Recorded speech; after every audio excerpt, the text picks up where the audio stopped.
Hello, dear students. Today I shall teach you SST lesson number third. The lesson name is Resources, Natural Vegetation and Wildlife. इसका remaining part आपको इस video में दिया जाएगा। पहला heading होगा page number 23 पर, prevention and control of forest fires. जो जंगल की आग होती है उसको रोकने के लिए या नियंत्रित करने के लिए क्या क्या उपाय करने चाहिए वो इस हेडिंग के अंतर्गत बताए जाएंगे। We can prevent the occurrence of forest fire by being aware of the causes of wild fires. सबसे पहले इसको हम रोकने का यही तरीका है कि हम जानें, हमको इसके लिए जानना चाहिए कि ये आग का कारण क्या है, ये आग लगती कैसे है, तभी हम इसको रोक सकते हैं। Various step to prevent a forest fire are. इसको रोकने के लिए बहुत सारे कदम हैं जो इसको रोकने के लिए उठाए जा रहे हैं, वो निम्न प्रकार से हैं। पहला कदम बताया गया है, first step, always follow the laws governing burning of different kinds of things और मटेरियल्स। सरकार ने जो नियम बनाए हैं वो उसका पालन करना चाहिए, जिसके अंतर्गत जो जलता हुआ मटेरियल है या कोई जलती हुई चीज़ें हैं उनको फेंकने के लिए जो नियम बनाया गया है उसके तहत ही हम काम करें ताकि आग को प्रिवेंट किया जा सके।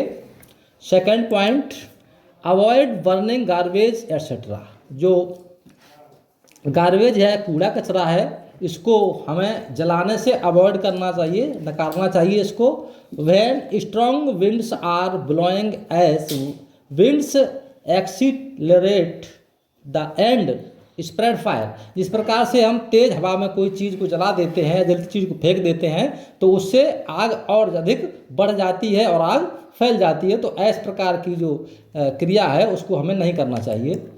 Next point, burn garbage and camp fires in controlled locations where fire extinguishing equipments are also available. आग को हम तब जलाएं, कूड़े कचरे के डैम्प को हम तब जलाएं जब वहाँ की लोकेशन को देख लें, स्थिति सही हो तो जलाएं, और वहाँ पर हर हाल में आग बुझाने का यंत्र उपलब्ध होना चाहिए।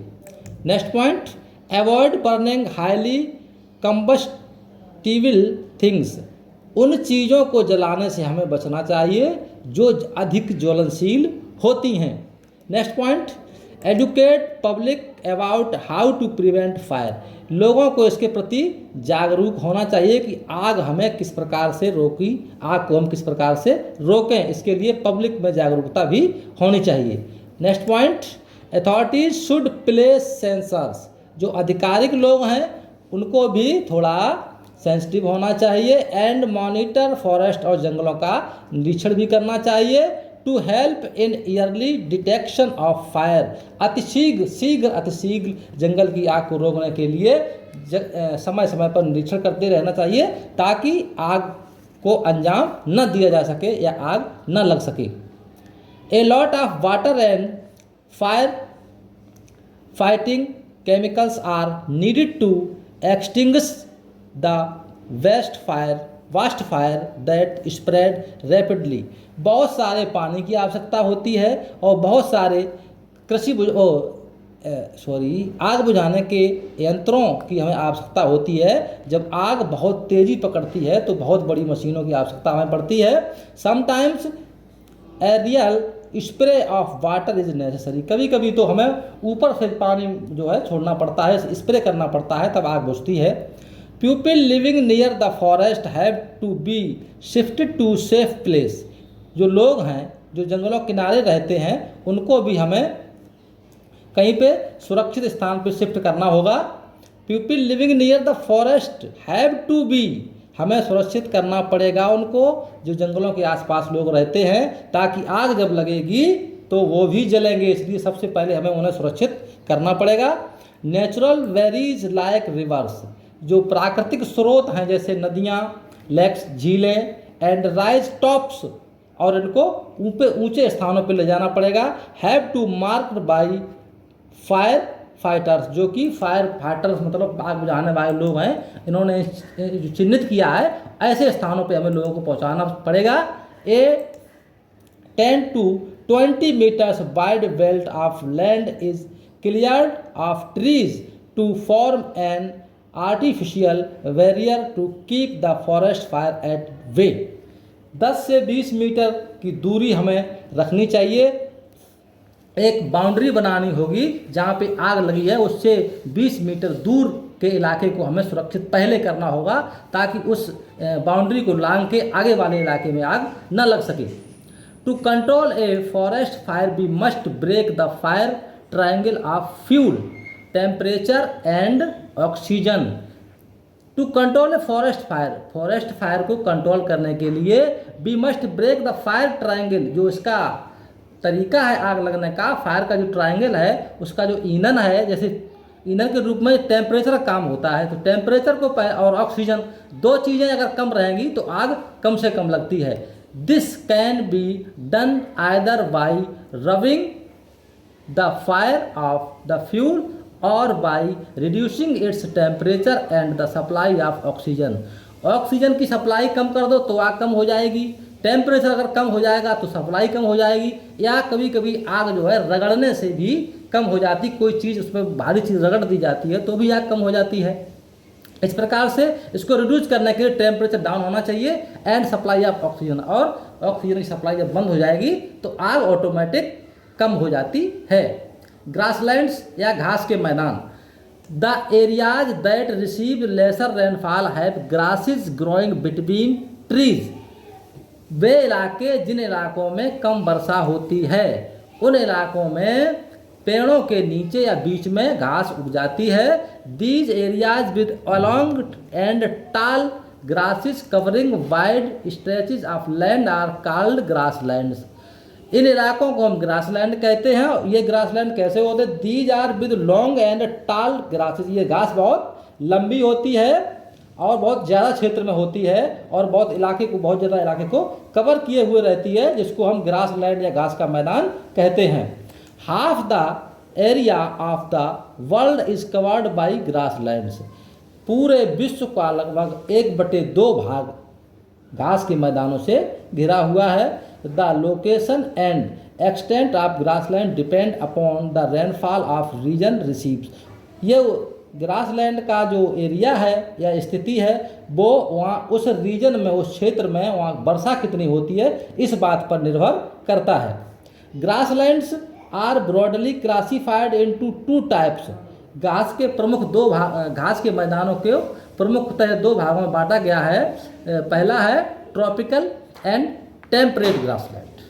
ये ट्रॉपिकल और टेम्परेट ग्रासलैंड, इसको 2 भागों में बांटा गया है। तो पहले ट्रॉपिकल ग्रासलैंड को देख लेते हैं, जो ट्रॉपिक पे ग्रासलैंड पाए जाते हैं। अर्थात tropic grassland are found in tropical zone on either side of the rain forest. ये जो इलाका है वो वर्षा वनों के इलाके में पड़ता है। Tropical grassland are found in tropical zone on either side of rain forest. They are extensively located in continent of Africa. लगभग ये अफ्रीका के इलाके में ये घास के मैदान पाए जाते हैं। इस कॉन्टिनेंट में Sudan, Kenya, Uganda, Tanzania, Zambia, Zimbabwe, Angola, Niger, Mali and Chad, ये देश आते हैं। यहाँ पर ग्रासलैंड पाए जाते हैं। Where they are called savanna, जहाँ इस घास के मैदान को सवाना कहा जाता है। They are also found in, ये घास के मैदान नॉर्थ ऑस्ट्रेलिया में भी पाए जाते हैं, ब्राज़ीलियन हाईलैंड्स और ब्राज़ील की पहाड़ियों में पाए जाते हैं, एंड ज्यूनिया हाईलैंड्स, और ज्यूनिया की पहाड़ियों में भी ये घास के मैदान पाए जाते हैं। They have a dry season with some rainfall in summers. यहाँ पर ज़्यादातर गर्मी का इलाका होता है, गर्मी का मौसम रहता है और वर्षा जो है गर्मियों में थोड़ी होती है। The landscape is dotted with the tall and coarse grasses interspersed with small trees and stunted thorny bushes। भूमि की जो आकृति है वो निश्चित की जाती है। टाल एंड कोर्स ग्रासेस, लंबी घास होती है यहाँ पर। Inter spreaded with small tree, जो कि घिरी हुई है छोटे छोटे पेड़ों से। एंड स्टंटेड थॉर्नी बसेज, यहाँ इसकी झाड़ियाँ यहाँ पर पाई जाती हैं, छोटे छोटे पेड़ पाए जाते हैं। और ये झाड़ियाँ कैसी होती है? बहुत नुकीली झाड़ियाँ होती हैं। यहाँ पर elephant, giraffe, zebra and leopard are the popular wild life found in these grassland. इन घास के मैदानों में एलिफेंट, जिराफ, जेब्रा और लियोपर्ड आदि प्रसिद्ध जो जंतु हैं वो इन घास के मैदानों में पाए जाते हैं। टेम्परेट ग्रासलैंड, इस घास के मैदान को देखिए। Temperate grasslands are located between 30 degree to and 50 degree latitude in the both hemisphere and are in the interior of the continents. ये महाद्वीपों के आंतरिक भाग में दोनों हेमिस्फीयर में 30 डिग्री से लेके और 50 डिग्री अक्षांशों के मध्य में ये टेम्परेट ग्रासलैंड पाए जाते हैं। The rainfall is inadequate here and hence these areas are treeless with varying heights of grasses। इस इलाके में पेड़ पौधे नहीं पाए जाते हैं, विभिन्न प्रकार की लंबी लंबी घासें यहाँ पर पाई जाती हैं। द टेम्परेचर वेरीज बिटवीन, यहाँ का जो तापमान है वो लगभग 20 डिग्री इन विंटर्स, गर्मियों में सर्दियों में -20 डिग्री सेंटीग्रेड रहता है, 221 डिग्री सेंटीग्रेड इन समर्स, और गर्मियों में लगभग 21 डिग्री सेंटीग्रेड यहाँ का तापमान रहता है। सर्दियों में तापमान यहाँ का -20 डिग्री सेंटीग्रेड होता है और गर्मियों में यहाँ का टेम्परेचर 21 डिग्री सेंटीग्रेड या 21 डिग्री सेंटीग्रेड पाया जाता है। These grasslands have short grasses with scattered trees like willow, Elder and popular. prairie dog, coyote, kangaroo, ostrich and emu can be seen here. These grasslands have short grasses with scattered trees।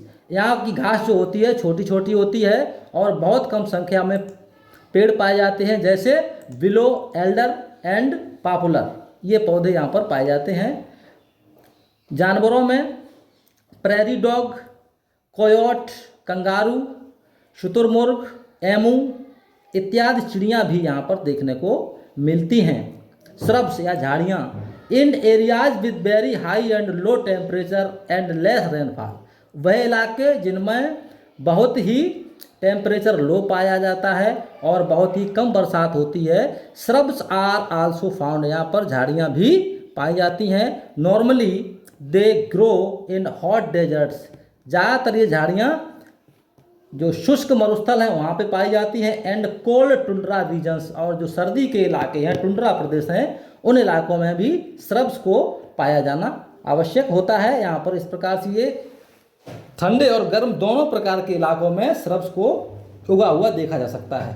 Desert vegetation या मरुस्थलीय वनस्पति में आप देखेंगे, deserts are found in the tropics and sub tropics in the western margins of the continent.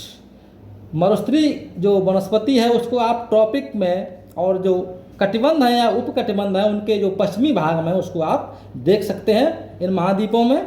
They are found in north Africa, इसको हम सहारा कहते हैं। सहारा का जो नॉर्थ अफ्रीका का जो मरुस्थल है इसको हम सहारा के मरुस्थल के नाम जानते हैं। साउथ अफ्रीका में कालाहारी का मरुस्थल है, चिली में अटाकामा का मरुस्थल है, नॉर्थ अमेरिका में सोनोरान का मरुस्थल है। The great Australian desert Australia में पाया जाता है, एंड थार डेजर्ट ये इंडिया में पाया जाता है। The climate in the deserts is very hot, यहाँ की जलवायु बहुत ही गर्म होती है। With no or very little rainfall, यहाँ पर वर्षा या तो बहुत कम होती है या न के बराबर होती है। The vegetation here comprises of stunted trees and shrubs with thick and spongy stems, यहाँ की जो झाड़ियाँ हैं, जो पौधे हैं, वो बहुत ही छोटे छोटे होते हैं और इनके जो कांटे युक्त होते हैं, इनका तना जो है वो टेढ़ा मेढ़ा होता है। लॉन्ग रूट्स की जड़ें काफ़ी लंबी होती हैं। And thorny wax coated leaves, और इनकी जो पत्तियां होती हैं वो कांटे युक्त होती हैं। Which help them in retaining water, जो कि पानी को बचाए रखती हैं।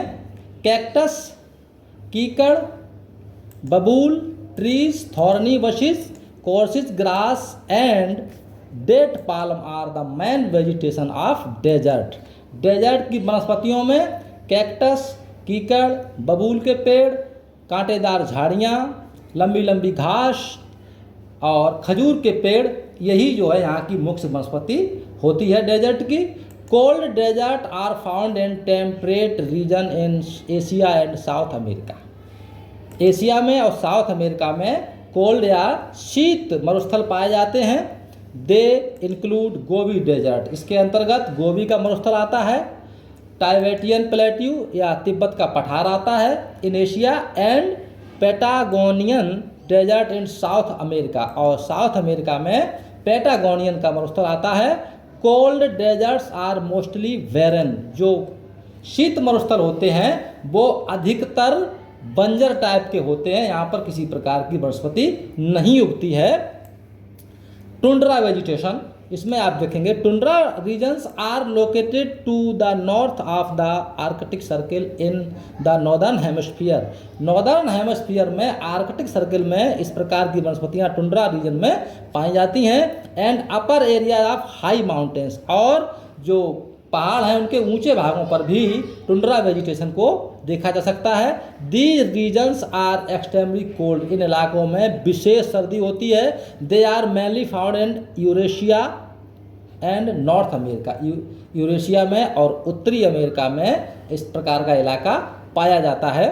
The vegetation comprises of mosses, lichens and grass, यहाँ पर शैवाल, काई और घास, which grow in the slightly warmer regions, ये विशेष तौर से जो थोड़ा गर्म इलाका है उन इलाकों में ये लाइकेंस, मैसेज और ग्रास उगती है।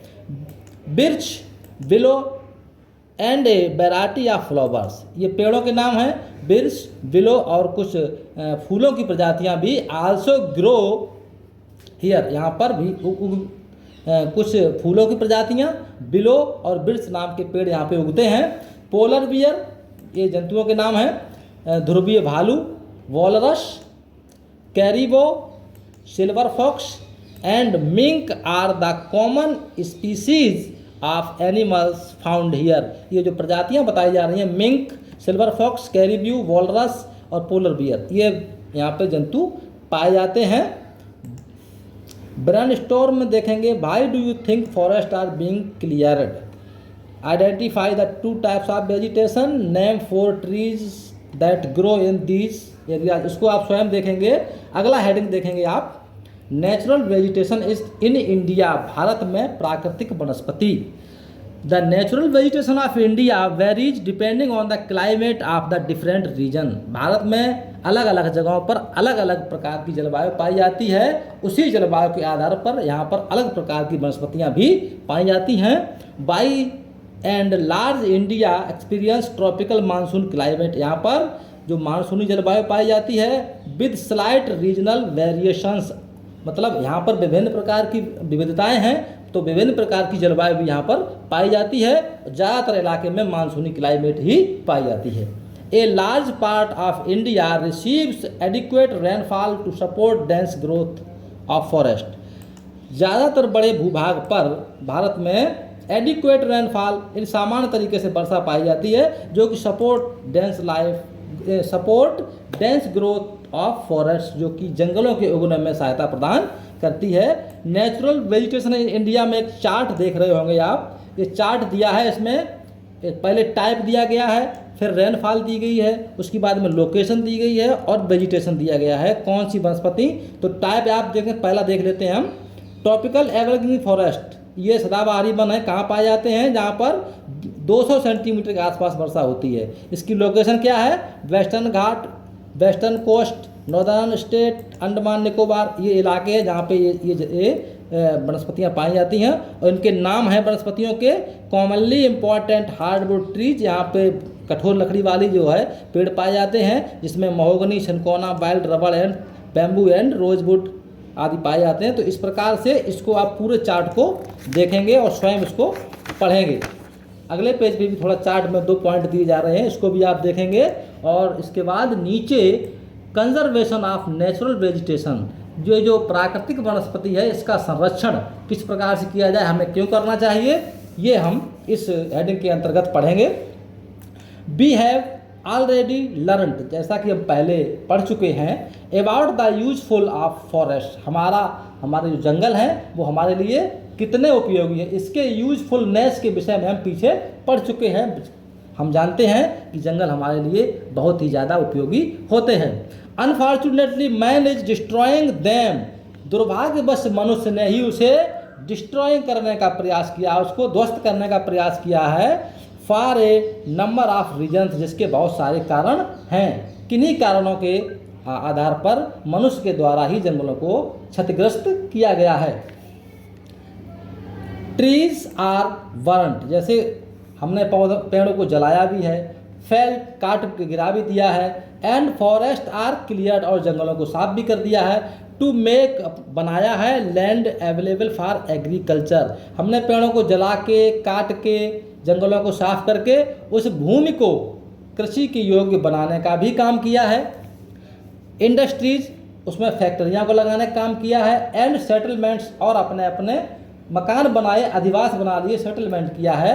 And also to obtain fuel from woods, और लकड़ियों को ईंधन के रूप में भी हमने प्रयोग किया है। Over population has further increase this problem, इस समस्या का कारण है अधिक जनसंख्या का होना। Other natural factors like storm, और बहुत ऐसे कारक हैं जो इसमें शामिल हैं, जैसे स्टॉर्म, तूफान वगैरह आते हैं, या जंगल की आग है, फॉरेस्ट फायर, फ्लड्स, बाढ़ आ जाती है, कभी कभी ड्रॉट्स, सूखा पड़ जाता है। Insects and diseases also destroy forest, कभी कभी कीड़े मकोड़े ऐसे उत्पन्न हो जाते हैं जो पौधों को हानि पहुंचा देते हैं, जंगलों को, और कुछ सारी ऐसी बीमारियां पैदा हो जाती हैं जिससे जंगल नष्ट हो जाते हैं। This felling of trees and destruction of forest cover is called deforestation, ये जो प्रक्रिया है पेड़ों के गिरने की, पौधों के नष्ट होने की, या जंगलों को खत्म होने की जो प्रक्रिया है, इसको हम डिफॉरेस्टेशन कहते हैं। There are number of harmful effects of deforestation like soil erosion, hill slopes becoming barren, increase in temperature, decrease in rainfall and destruction of wild life habitat. क्या क्या समस्याएं हमारे सामने आई हैं वो इस लाइन में बताई जा रही हैं। There are a number of harmful effects, बहुत सारे ऐसे हानिकारक प्रभाव हैं जो हमें देखने मिले हैं डिफॉरेस्टेशन के द्वारा। जैसे एक तो मिट्टी कटती है, सॉइल का इरोजन होता है, भूमि का क्षरण हो जाता है। हिल स्लोप्स, जो पहाड़ी ढाल हैं वो भी धीरे धीरे खत्म हो जाते हैं, जो कैसे हो जाते हैं, बिकमिंग बैरन, पहाड़ी ढालों पे हम पहले खेती करते थे, सॉइल इरोजन के बाद ये सब के सब बंजर हो जाते हैं। इंक्रीज इन टेम्परेचर, और हमारा जो तापमान है वो बढ़ जाता है। डिक्रीज इन रेनफॉल, और वर्षा कम हो जाती है पेड़ों के कटने से। And destruction of wild life habitat, जो हमारे जंगली जानवरों का अधिवास है वो भी क्षतिग्रस्त हो जाता है। तो न वनस्पतियाँ रहती हैं और ना जंगली जानवर रहते हैं जिनका हमारे ऊपर उल्टा असर पड़ता है।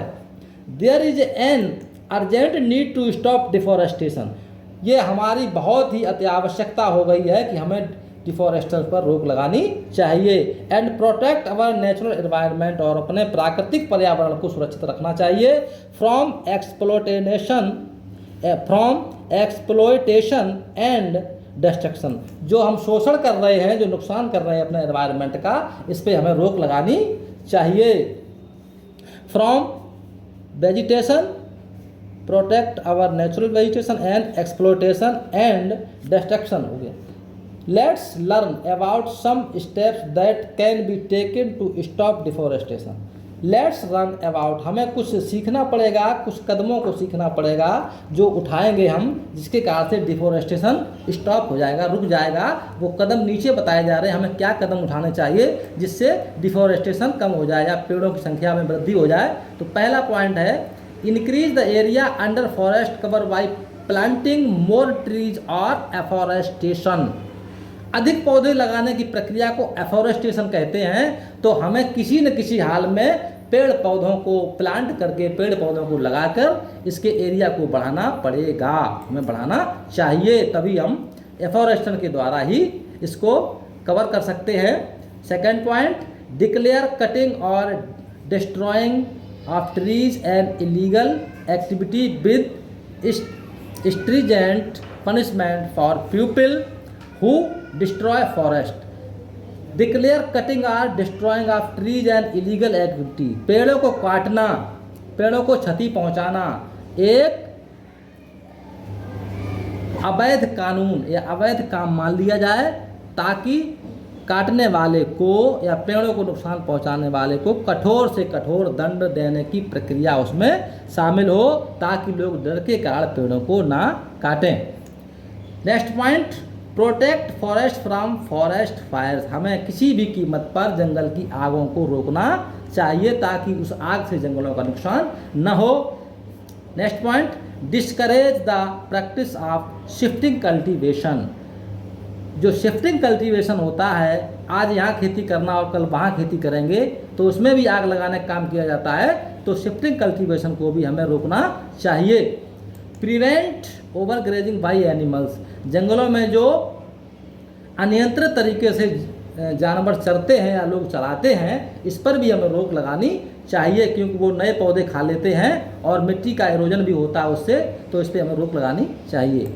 Last point, encourage social forestry which involves participation of local people in planting and protecting trees for their environmental and social benefits. लोगों को, जो लोकल के लोग हैं जो डिस्ट्रॉय करते हैं, उन लोगों को भी इसमें सहभागिता करनी चाहिए, पेड़ों को लगाना चाहिए और पेड़ों की देखभाल करनी चाहिए। अपने पर्यावरण को बचाने के लिए सबको जागरूक होना चाहिए और इसके जो सामाजिक फायदे होते हैं इनसे उन्हें अवगत भी कराया जाए, ताकि लोग एफोरेस्टेशन की प्रक्रिया में भाग लें, अधिक से अधिक पेड़ लगाएं और डिफोरेस्टेशन ना करें। An internal agreement called CITES, इसको फुल फॉर्म में बोलते हैं convention of international trade in endangered species of wild fauna and flora. ये एक अंतर्राष्ट्रीय संस्था है, इसके अंतर्गत पेड़ों को काटने और क्षति पहुंचाने पर रोक लगाई जाती है। इसको हम CITES या साइट्स बोलते हैं, इसका फुल फॉर्म भी दिया जा रहा है। ensures that trade in wild plants and animals does not threaten their existence and lead to their extinction. इस संस्था के द्वारा ये निश्चित किया जाता है कि किन पेड़ पौधों का सौदा किया जाए, व्यापार किया जाए, किन जंतुओं का व्यापार किया जाए, किसका न किया जाए। किसी प्रकार से भी वन्य जीव और वनस्पतियों को नुकसान न पहुंचाया जाए, यही इस संस्था का लक्ष्य होता है। India has a long term plan called National Forestry Action Programme. भारत के अंदर एक प्रोग्राम चलता है जिसको National Forestry Action Plan Programme के नाम से जानते हैं, for increasing forest cover and preventing deforestation. ये प्रोग्राम जो है हमारे देश में पेड़ पौधों को लगाने की प्रक्रिया शुरू करता है और काटने पर, उसके डिफॉरेस्टेशन पर रोक भी लगाता है। It aims to bring 1/3 of the total land area under forest cover. इस संस्था का जो हमारे यहाँ नेशनल फॉरेस्ट्री एक्शन प्रोग्राम चल रहा है, इसका उद्देश्य है कि जो टोटल लैंड एरिया है, भूमि क्षेत्र है, इसका 1/3 भाग जंगलों से घिरा हुआ होना चाहिए। Van Mahotsav is another programme which is celebrated every year. हमारे यहाँ वन महोत्सव भी प्रतिवर्ष मनाया जाता है, उसका भी उद्देश्य यही होता है कि हम जंगलों को बढ़ावा दें। To encourage planting of trees, इसका उद्देश्य क्या है? इनकरेज करना है, ट्रीज को प्लांट करना है, नए नए पौधों को लगाना है। ये वन महोत्सव के अंतर्गत प्रक्रिया होती है जो हम करते हैं। डिस्ट्रीब्यूशन ऑफ वाइल्ड लाइफ, अब इस हेडिंग के अंतर्गत हम जो वन्य जीव हैं, अलग अलग क्षेत्रों में अलग अलग जीवधारी पाए जाते हैं, तो इस हेडिंग के अंतर्गत उन जीवधारियों के विषय में हम पढ़ेंगे। Wild life refers to animals, birds, fishes and insects that are not domesticated. Wild life में वो चीज़ें आती हैं, वो जंतु आते हैं, वो जानवर आते हैं जो उनको हम पालतू नहीं बनाते, जैसे चिड़ियाँ हैं, जानवर हैं, मछलियाँ हैं, कीड़े मकोड़े हैं और बहुत सारी चीज़ें ऐसी जिनको हम पालतू नहीं बनाते हैं। तो ऐसे जीव जंतुओं को हम वाइल्ड लाइफ से संदर्भित करते हैं। It is an important part of ecosystem, जो कि पारिस्थितिकी तंत्र का एक प्रमुख हिस्सा होते हैं।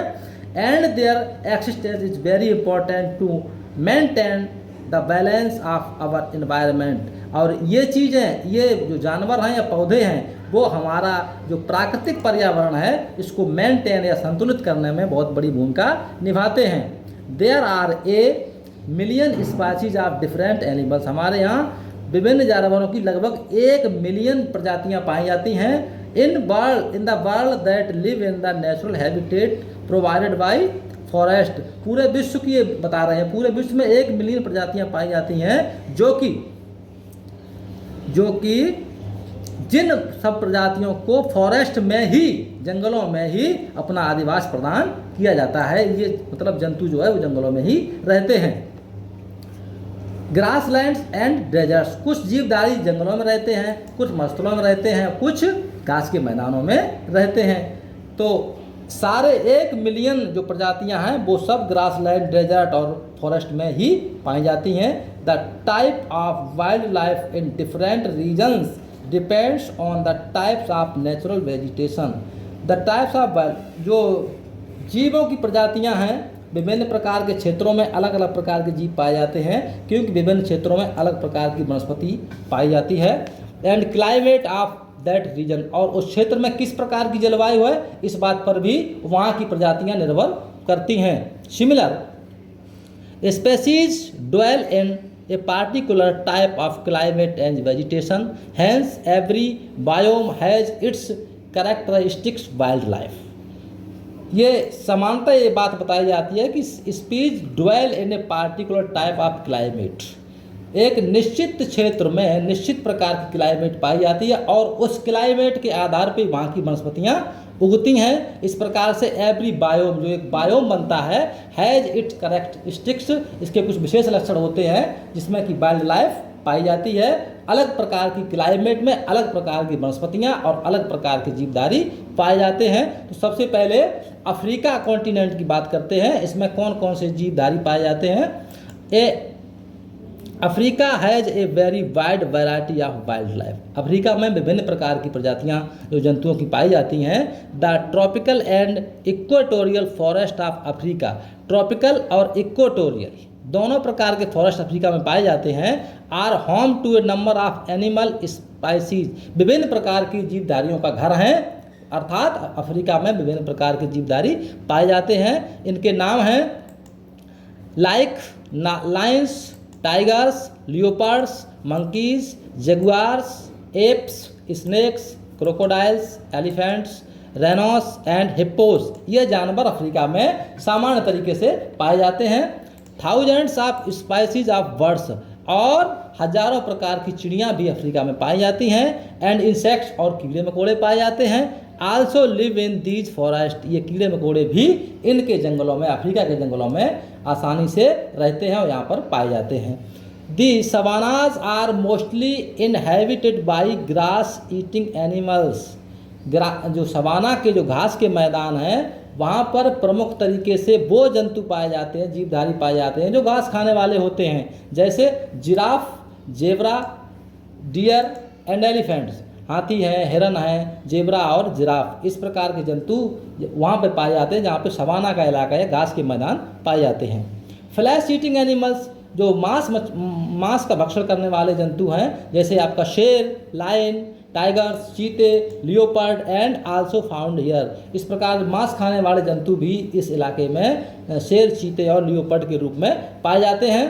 Camels, ostriches, rodents, reptiles and insects are found in the deserts. मरुस्थलीय इलाके में camel, ostrich, rodents, reptiles and कीड़े मकोड़े बहुत प्रकार के यहाँ पर पाए जाते हैं, जो कि मरुस्थलीय इलाके जहाँ पे इलाका होता है, ये अफ्रीका में इस टाइप की जीव जंतु पाए जाते हैं। अब आप बात करते हैं नॉर्थ अमेरिका की या उत्तरी अमेरिका की बात करते हैं। यहाँ पर the main animals living in the warmer parts of north America, उत्तरी अमेरिका का जो थोड़ा गर्म भाग है उस भाग में जो जीव जंतु पाए जाते हैं उनका नाम है are bisons, बैडजर्स, mosses, एल्क्स, beavers and हेडहॉक्स। ये बायसन सांड जैसा एक जानवर होता है। बैटवर्स, मॉसिस, एल्क, बीवर्स एंड हेडहॉक्स नाम के जो जंतु जो है वो नॉर्थ अमेरिका में पाए जाते हैं। Animals with thick for like reindeer, ऐसे जंतु भी यहाँ पाए जाते हैं जिनके शरीर पर बहुत घने बाल होते हैं, जैसे reindeer, polar bear, Arctic fox, sables and musk oxen are found in the cold northern part of the continent. इस महाद्वीप के उत्तरी भाग में जहाँ पर बहुत ही ठंडी जलवायु पाई जाती है, तो fox, Arctic fox, polar bear, reindeer, seals, musk oxen इत्यादि जंतु यहाँ पर पाए जाते हैं। उसके बाद में साउथ अमेरिका की बात करते हैं। यहाँ पर किस प्रकार के जीव जंतु पाए जाते हैं। South America is rich in wild life. South America में भी विभिन्न प्रकार के जंतुओं की प्रजातियाँ पाई जाती हैं। इनमें शामिल हैं monkeys, jaguars, pumas, giant turtles and alligators can be seen in the forests here.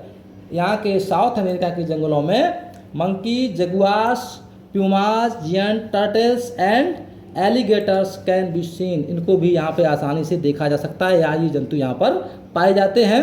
The largest bird of the prey in the world, the largest bird of the prey, prairie इलाका की सबसे बड़ी चिड़िया जो है वो यहीं पाई जाती है, जो पूरे विश्व की सबसे बड़ी चिड़िया होती है।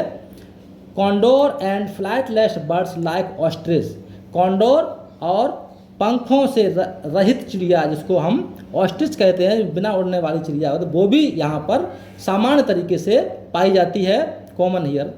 And टीटर्स and armadillos are ancient mammals of South America. जो एंटीटर और आर्माडोल्स आर ये प्राचीन प्रकार के जो स्तनपायी जंतु हैं वो साउथ अमेरिका में पाए जाते हैं। The Andes mountains are home to the llamas, जो एंडीज की पर्वत श्रेणियाँ हैं यहाँ पर लामा का, ये लामा एक जंतु होता है, इसका घर माना जाता है। And anacondas are found in the marshland, जो दलदली भूमि है वहाँ पर एनाकोंडा आसानी से पाया जाता है या एनाकोंडा का घर माना जाता है। तो साउथ अमेरिका में एनाकोंडा भी पाए जाते हैं। अब हम बात करते हैं यूरोप की। यूरोप में किस प्रकार के जंतु पाए जाते हैं। Europe does not have much wild life because of lack of forest cover. Europe में बहुत प्रकार के जीव जंतु नहीं पाए जाते हैं क्योंकि यहाँ पर जंगलों की बहुत बड़ी कमी है। Animals like wolves, wild boars, wild sheep, antelopes and polar bears are found in the cold upper regions of Europe. Europe के ऊपरी इलाके में जहाँ पे सर्दी अधिक होती है वहाँ पर भेड़िए, जंगली जंतु में wild boars, wild sheep, antelope and polar bear भी आसानी से पाए जाते हैं। जिन इलाकों में विशेष सर्दी होती है ये इलाके उच्च क्षेत्र में यूरोप के माने जाते हैं। There are fur farms on which animals like minks, बालों वाले भी जंतु यहाँ पाए जाते हैं जैसे mink, sables and ermines are reared, इनको यहाँ पे पाला भी जाता है, इसको पालतू बनाते हैं। एरमाइंस और रियर्ड को पालतू बनाते हैं। Partridges and skylarks, cuckoos and nightingales are the bird found here. यहाँ पर ये नाइट एंगल, कुकूज और स्काईलार्क नाम की चिड़ियाँ भी पाई जाती हैं यूरोप में। उसकी बाद हम बात करते हैं एशिया कॉन्टिनेंट की। इस कॉन्टिनेंट में कौन कौन से जंतु पाए जाते हैं। Asia has a wide variety of vegetation and climate. यहाँ की जो क्लाइमेट है उसके आधार पे यहाँ पर विभिन्न प्रकार के जंतुओं की प्रजातियाँ पाई जाती हैं। जिस प्रकार से hence many species of wild life are found here, वनस्पतियाँ भी विभिन्न प्रकार की पाई जाती हैं और विभिन्न प्रकार के जंतु भी पाए जाते हैं। जंतुओं की हजारों प्रकार की प्रजातियाँ एशिया कॉन्टिनेंट में पाई जाती हैं। The tropical regions have animals, tropical इलाके में जो जंतु पाए जाते हैं उनका नाम है like Lions, tigers, elephants, monkeys and leopards. जो ट्रॉपिकल इलाका है, जो विषुवत का इलाका है, विषुवत रेखा वाला, वहाँ पर शेर, चीते, हाथी, बंदर, लियोपर्ड, ये सब जानवर वहाँ पे पाए जाते हैं। In the temperate regions cranes, herons, foxes and bears are found, while the cold taiga and tundra regions are inhabited by polar bears like lynx, minks, sabeles, musk oxen and arctic foxes। दो प्रकार के जंतु हैं। देखिए, इसमें जो गर्म इलाका है, टेम्परेट रीजन है, वहाँ पे crane, herons, foxes and bears इत्यादि जंतु पाए जाते हैं। और जो ठंडा इलाका है, कोल्ड या टैगा वाला क्षेत्र है, इस इलाके में पोलर बियर, लिननेक्सिस, मिंक्स, सेवल्स, मस्क, ऑक्सिन और आर्कटिक फॉक्स यहाँ पर पाई जाती हैं। ऑस्ट्रेलिया कॉन्टिनेंट में किस प्रकार के जंतु पाए जाते हैं? Australia has many unusual type of animals like marsupials which carry their babies in their pouches। Australia में अनुपयोगी टाइप के जंतु पाए जाते हैं जिनका कोई विशेष उपयोग नहीं होता है। और इन जंतुओं में ऐसे जंतु हैं जिन जंतुओं में एक थैली जैसी होती है जिनमें वो अपने बच्चे रखते हैं। कंगारू, कोआला एंड बालाबी, ये तीन जंतु ऐसे हैं जिनके थैली या झोली जैसी होती है, अपने जंतुओं को इसमें आसानी से रख लेते हैं। Are some marsupials found here, ये जंतु यहाँ पर पाए जाते हैं। The birds consist of emus, यहाँ पर एमू चिड़िया, किंग फिशर भी पाई जाती है, आल्सो नॉन एज कुक्का बुर्राज, इसको यहाँ पे कुक्का बुर्राज भी कहते हैं। एंड लाइरे बर्ड्स, और लाइरे बर्ड्स भी यहाँ पर पाई जाती है। The duck billed platypus is another unusual animal found in Australia, और ये डक विल्ड प्लेटिपस इज भी यहाँ पर पाई जाती है। ये जंतु भी ऑस्ट्रेलिया कॉन्टिनेंट में पाया जाता है।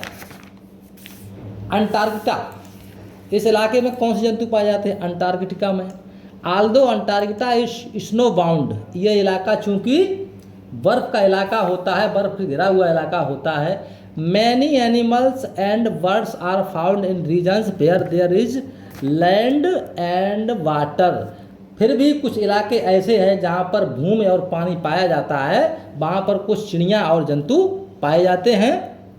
Antarctica is the associated with the penguins, यहाँ पर पेंगुइन चिड़िया पाई जाती है। And the snow petrol which is the like a small white Dove, अब एक चिड़िया जो है सो इसे स्नो पेट्रल कहते हैं, जो कि बिल्कुल सफ़ेद बदक की भांति होती है, वो चिड़िया भी यहाँ पर पाई जाती है। The coastal regions are inhabited by seas, जो समुद्र के जो किनारे के जो इलाके हैं, क्षेत्र हैं, वो जो है सील नाम की जो मछली होती है उसका घर माना, उसका आदिवास माना जाता है। And albatross specially during summers, और समर में यहाँ पर इन इलाकों में अल्बाट्रॉस पाए जाते हैं। Whales and small krills are found in the water bodies of Antarctica, Antarctica के जो जल के स्रोत हैं, उन स्रोतों में ये क्रिल्स जो होते हैं, मतलब छोटी छोटी मछलियाँ या मछलियों का भोजन होते हैं, और व्हेल मछलियाँ भी इन अंटार्कटिका के वाटर बॉडीज में पाई जाती हैं। इन मछलियों का भोजन, जिसको हम स्मॉल क्रिल्स कहते हैं, वो भी यहाँ पर आसानी से मिल जाता है इन मछलियों के भोजन के रूप में। कंजर्वेशन ऑफ वाइल्ड लाइफ, इन जंतुओं का संरक्षण किस प्रकार से किया जाए, ये बात करते हैं। Climatic factors like floods, landslides, tsunamis, forest fires and human activities like deforestation. Climatic factors कुछ जलवायु की दशाएं या जलवायु के कारक हैं, जो कि जैसे बाढ़ें, भूमि का फटना, सुनामी का आना, जंगलों की आग लगना, और मनुष्य की ऐसी बहुत सारी क्रियाएं हैं जैसे पेड़ों का काटना। इन सब चीज़ों से हमें इसका संरक्षण करना चाहिए। Construction and hunting of animals for their hide, tusk, horn and feathers have caged great damage to our wild life and their habitat. मनुष्य ने अपनी आवश्यकताओं की पूर्ति करने के लिए पेड़ों को काटा, शिकार किया, जानवरों को शिकार किया, उनके सींग, उनकी स्किन, उसके टस्क, हाइड, सबका उसने व्यापार किया और इन घटनाओं को अंजाम देते हुए उसने अपने ही पर्यावरण को, अपने ही अधिवासों को ध्वस्त करने का प्रयास किया और वाइल्ड लाइफ को मारकर अपने लिए बहुत बड़ा खतरा पैदा कर लिया। This has led to extinction of many animals. इसके चलते, इन शिकारों के चलते हुए दौर में बहुत से जीवधारी हैं वो विलुप्त हो गए। And various species have become endangered, और बहुत सी प्रजातियां जो हैं वो लुप्त होने के कगार पे आ गई हैं, खतरे में आ गई हैं। There is an urgent need to protect our wild life from further damage.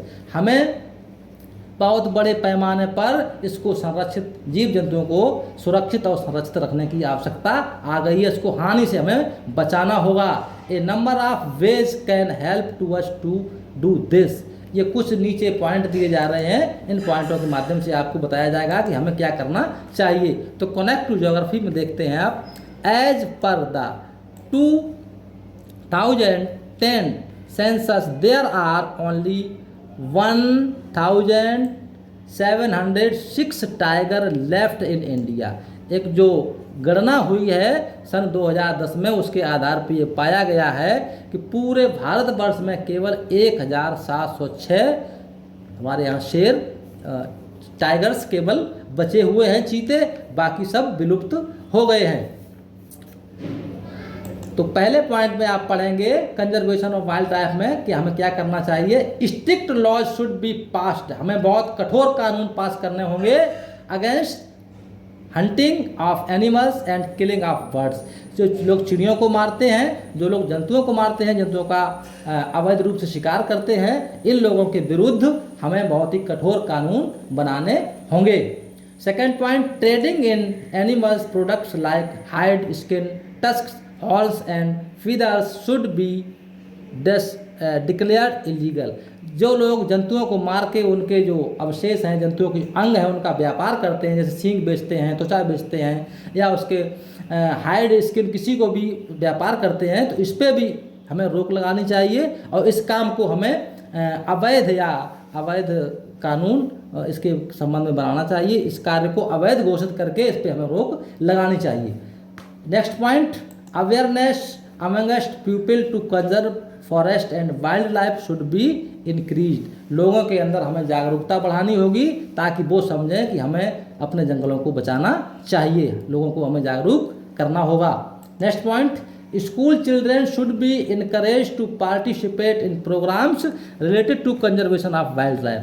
जो हमारे स्कूल के बच्चे हैं उनको भी प्रोत्साहित किया जाए ताकि वो बच्चे भी जो इस प्रकार के जो प्रोग्राम होते हैं वन महोत्सव के, उनमें आसानी से पार्टिसिपेट कर सकें और भाग ले सकें और जागरूक बन सकें। Next point, national parks, wild life sanctuaries and biosphere reserve for protection of wild life should be developed. हमें नेशनल पार्क बनाने होंगे, वाइल्ड लाइफ सेंचुरी का निर्माण करना होगा, बायोस्फीयर रिजर्व को बनाना होगा ताकि इन जीव जंतुओं को सुरक्षित रखा जा सके। CITES prohibits trade and animals products. ये जो संस्था हमने पीछे आपको बताई थी CITES, ये जो है जंतुओं का जो व्यापार होता है उसको रोकती है। जंतुओं जो हमारे वन के जो उत्पाद हैं उनके व्यापार पर रोक लगाती है। इट आल्सो सेज, ये संस्था कहती है दैट कि conservation of vegetation and wildlife go together since animals are depend on natural vegetation. ये जो कंजर्वेशन ऑफ वेजिटेशन, वनस्पतियों का संरक्षण और जीवधारियों का संरक्षण गो टू टुगेदर, साथ साथ चलते हैं। Since animals are depend on natural vegetation, क्योंकि जंतु जो है वो वनस्पति पर निर्भर करते हैं। Another international body called WWF, एक दूसरा तंत्र भी है जो कि इसमें इस तंत्र में सहायता करता है। उसको अंतर्राष्ट्रीय संगठन है जिसको हम WWF, इसका फुल फॉर्म है world wild fund for nature. ये संस्था भी चलती है जो कि प्रमोट करती है welfare and conservation of wild life. ये जो जीव जंतुओं के जो कंजर्वेशन है इसमें भी संस्था का जो है वो प्रमोटेड इसको इसलिए करती है ताकि जीव जंतुओं को न मारा जा सके, न शिकार किया जा सके। और WWF इस क्षेत्र में बहुत सराहनीय कार्य कर रही है। कनेक्ट टू ज्योग्राफी देखेंगे, national park, wildlife sanctuaries and biosphere reserves have been set up in many sanctuaries to conserve wildlife. ये जो नेशनल पार्क हैं, वाइल्ड लाइफ सेंचुरी हैं और जो बायोस्फीयर हैं, उनका उद्देश्य यही है कि हम जीव जंतुओं का संरक्षण कर सकें। That's all. और आपका लेसन ये समाप्त हुआ। किसी भी समस्या के लिए आप कमेंट में लिखें। Thank you.